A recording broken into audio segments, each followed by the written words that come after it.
Ciao ciao à toutes et à tous, j'ai le plaisir de vous retrouver pour faire une vidéo sur le bloc de quilt, que dans le logiciel ils appellent également bloc de patchwork. Et je vais vous présenter ça donc sur le logiciel, le MySunet. Vous avez les mêmes possibilités sur la version 1er+2 par exemple, pour ceux qui sont restés sur la version précédente du logiciel. Alors là, j'ai ouvert mon logiciel MySunet. Je fais précédent et le bloc de patchwork, de quilting, je vais le trouver en haut dans l'onglet créer. Vous le voyez ici, bloc de quilt. D'ailleurs, vous voyez dans cet onglet créer, sur le ruban, vous avez les autres assistants de la version Platinum du logiciel.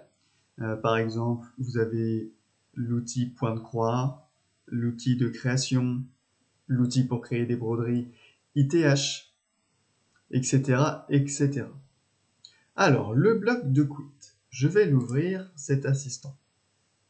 Alors d'abord, quand j'arrive, j'ai plusieurs possibilités, plusieurs options. Celle que je vais utiliser en exemple ici, c'est de créer un bloc de patchwork rempli, mais avec une broderie à l'intérieur. Donc c'est ce qu'on voit sur la droite ici, j'ai bien une broderie à l'intérieur, et mon bloc de patchwork, il est rempli. Alors, rapidement, mais dans les autres options, nous avons un bloc de patchwork avec une forme intérieure qui est remplie. En 3, nous avions le bloc de patchwork qui est rempli, mais pas la forme à l'intérieur. Comme vous le voyez ici, le cœur n'est pas rempli à l'intérieur. Nous avons un bloc de patchwork entièrement rempli, donc pas de forme, pas de broderie à l'intérieur.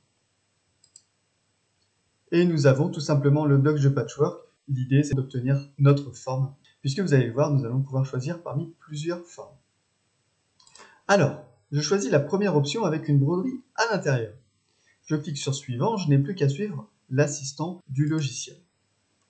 La première étape, ça va être bien sûr de choisir ma forme. Il y en a 9. Je vais rester sur celle-ci, la forme numéro 6, qui a 6 côtés. D'ailleurs, je peux également choisir son orientation ici. Vous voyez au milieu les pointillés qui représentent la bande pour la taille. C'est-à-dire que là, si je choisis à 200 mm, donc 20 cm, les 20 cm, c'est la largeur de ma forme qui va de ce point jusqu'à ce point. Alors j'ai d'autres possibilités, quand on veut faire un projet précis, c'est sûr que c'est important de pouvoir bien choisir sa dimension. Donc là par exemple, si je choisis côté, je vois que mes pointillés et ma forme A sont en haut. Donc si je choisis 20 cm, ça veut dire que ce côté en haut fera 20 cm. Je peux également choisir ma longueur sur la hauteur. Donc je vais rester moi sur le sens de la largeur, je vais garder 20 cm. On peut inclure des lignes de découpe, mais je ne vais pas en mettre ici, je clique sur suivant. Ok, donc là c'est l'étape où je vais choisir la broderie que je vais insérer au milieu. Si par exemple vous souhaitiez tout simplement ajouter une forme, un cœur, un rond, un carré, etc., ce serait à cette étape-là que ça se passerait. Alors je vais ouvrir une broderie. Voici, j'ai envie d'intégrer cette petite bobine de fil que j'avais créée également sur le MySunet. Je clique sur suivant. La voici à l'intérieur de ma forme. Tout ce qui est en bleu autour représente la zone où il va y avoir mon motif. Avant ça, j'ai quelques possibilités pour ajuster ma broderie.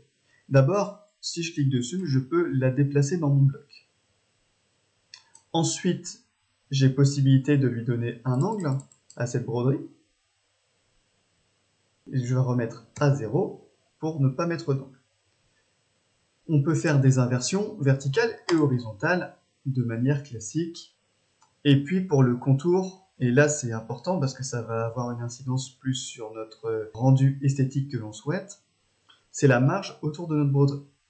Par exemple, je vais redescendre la marge à 2 mm, ça veut dire que ma zone autour va quasiment toucher ma broderie. Alors je souhaite rester à 5 mm, ce qui est déjà pas large. Je clique sur suivant. Et là, on a les options intéressantes avec une multitude de choses avec lesquelles on peut s'amuser. C'est tous les styles de remplissage derrière. Donc on a ce remplissage pointillé.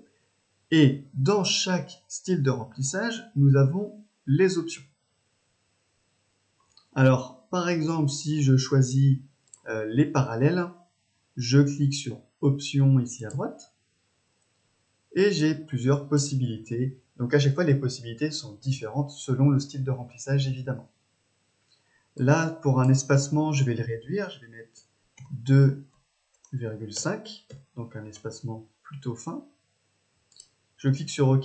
Alors après, l'idée, c'est d'aller s'amuser avec tous les éléments. J'ai du cross-hatch en courbe. J'ai du motif de contour. Remplissage écho.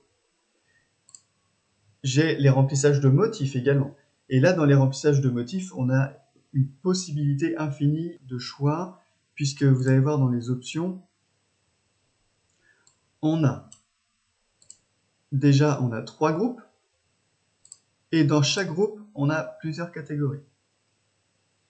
Si je vais dans la catégorie, par exemple, fleurs, là, le seul inconvénient, c'est un des seuls endroits du logiciel, bien sûr, où c'est encore en anglais dans les catégories. Mais l'idée, c'est d'aller rechercher un peu ce qui peut vous plaire et d'aller tâtonner pour rechercher des éléments. Par exemple, la forme 12. Je vais cliquer sur OK. Et voici, je peux choisir tout autre style de contour. Alors, ce qui est fait très souvent, que je vais voir, c'est plutôt des choses un peu plus classiques, et notamment avec ce fameux vermicelle. L'espacement, je vais la descendre à 2,5 par exemple. Également, l'idée, c'est de voir un petit peu ce que ça peut donner pour vous.